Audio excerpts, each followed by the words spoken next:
So just following on from that conversation, we're going to talk about something very different that we eat more often. So my name is Harry Masters, and the first thing I must admit is that I'm one of those really weird hot pepper guys. I grow currently about 10 varieties of different hot peppers. I make my own hot sauce, I pickle my own peppers, I make jam, and I have like 20 bags of frozen peppers at home. I have no idea what to do with it, but I can't really stop. And I don't know what you guys were all doing when you were 23, but when I got back to the island from the States about just over a year ago, the first thing I went to do was planting my peppers and cultivating my peppers. I spent so much time with them and growing them, I've become really attached, and I've been thinking about why this is. So this is a picture of my peppers, last slide, that I picked on just one day of harvest. And this is a typical scene at a local grocery store. Peppers, these ones come from Mexico. So what's the difference between mine and these ones, besides the fact that these are big and these are much sweeter? Well, mine are produced right in my backyard, whereas those are produced at least 700 miles away, but often over several thousands of miles away. They're produced by an unknown farmer, they're produced in an undisclosed location. We don't know much about them except for they came on either one of these ships or in an airplane. This trend of dependency has become really common in Bermuda. Today we import approximately 80% of all the produce that we consume commercially here in Bermuda. But it hasn't always been like this. I'm sure many of you know that agriculture used to be a mainstay of Bermuda's economy. It actually began in the 1800s due to the decline in the maritime industry, and then also with threat of food security issues. The government had a really concerted effort to change this and make agriculture a part of the economy. So three main things. They imported skilled labor, mainly of Portuguese descent. They imported technology, and they educated the community.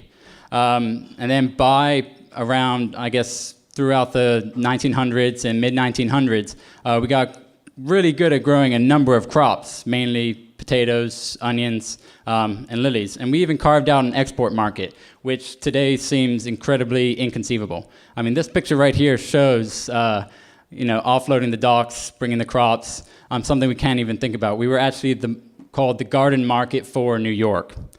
But a lot has changed since then because of foreign competition and unfavorable trade legislation. That export market collapsed. We went from about 3,000 acres of production at the peak when we had a far less of a population to about 370 miles an hour.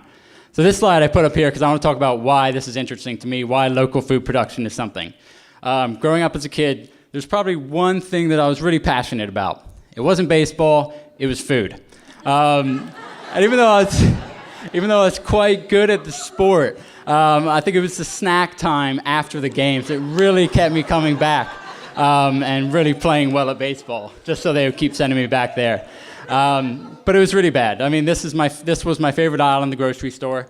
Ate a lot of junk food, tons of fats and preservatives, ended up packing me with a lot of fat and all those preservatives. That changed, but still, somehow, this has become an important part of me, local food production and healthy food production.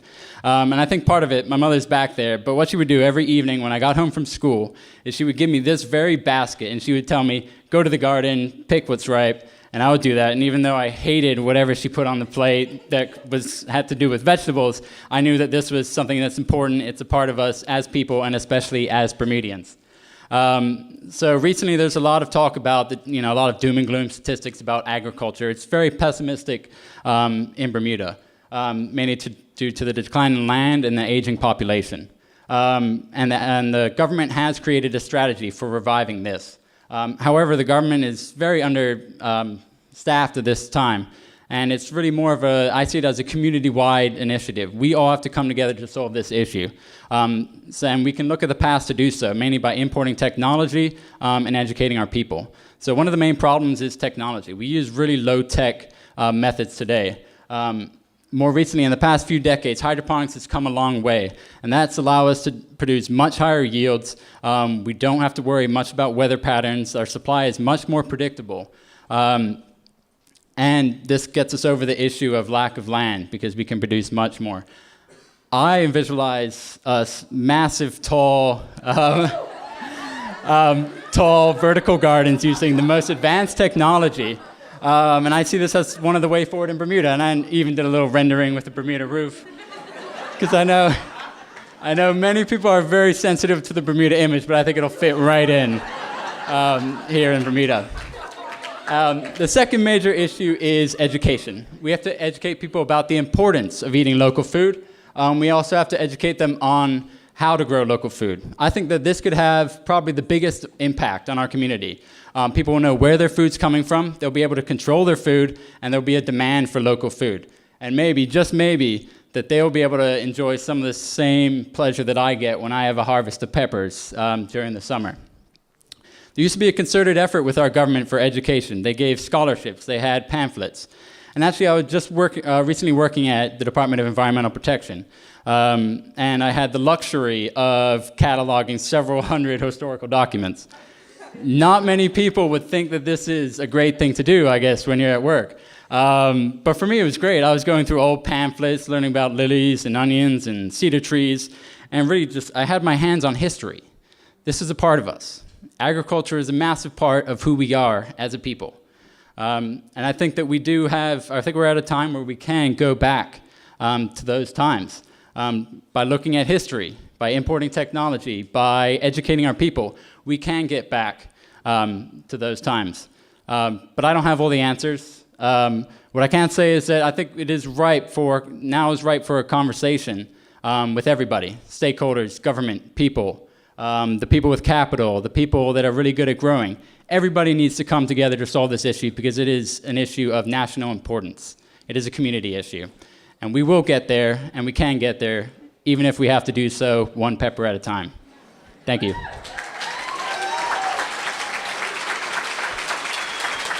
Thank you, Harry. Any questions?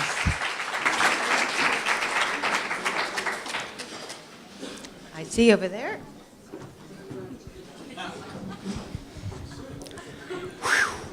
Hi, Harry. What's the hottest pepper that you grow?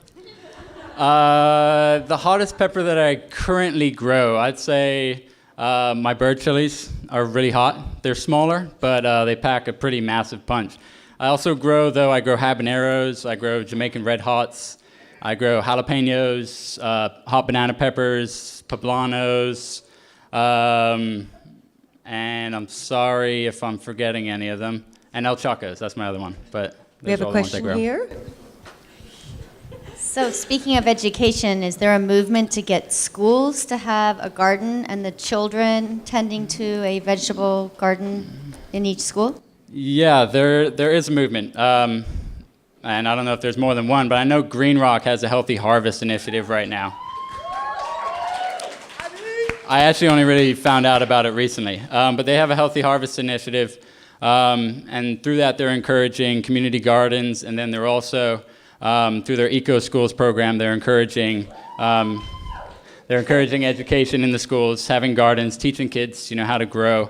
But one of the things, Green Rock, like I said, even with me, Green Rock doesn't have all the information.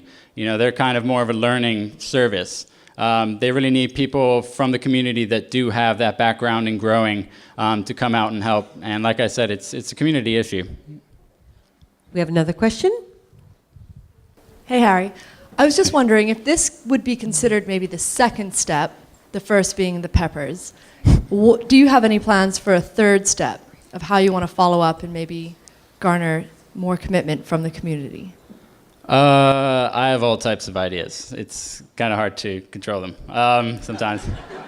But more recently, I've been talking with Gordon Johnson from Green Rock, and I've been thinking about becoming more involved. But I think it is, it's going to come down to reaching out to all the different stakeholders that can have an impact and bringing them all together and having this conversation. The government's done a good amount of consultation. But I think it needs to come more from the grounds up. It needs to be more of a grassroots approach. This isn't the 1800s. It's a very different world that we're living in today. Harry? Hey, I was just going to say, you showed a picture of the big silo. I mean, I always remember people saying, "Oh, we don't have enough land in Bermuda to grow our own food." But is that even true? Like, if you can grow as much as you can, how much land do you have, like, for your peppers? I mean, is there enough physical land to grow enough food in Bermuda? Absolutely not. Like I said today, we only have 370 acres, which is actually in production. And that actually does represent about half of the land that is zoned. What about like home gardens and stuff like that? I mean, if you for my peppers? or like if you took that into account, I mean, do we just not have enough land? Just as Bermudians, if we were to use traditional farming methods, we don't have enough land available to supply the island for a large number of different types of produce. And I'm not saying that we grow everything here because it's unrealistic. We're in a subtropical climate, and we're really not suited to grow everything here. But as I said, education's a big part, and educating people about what does grow here and encouraging those types of things, I think is really important, and that will be the next step for us here in Bermuda. Thank you, Harry.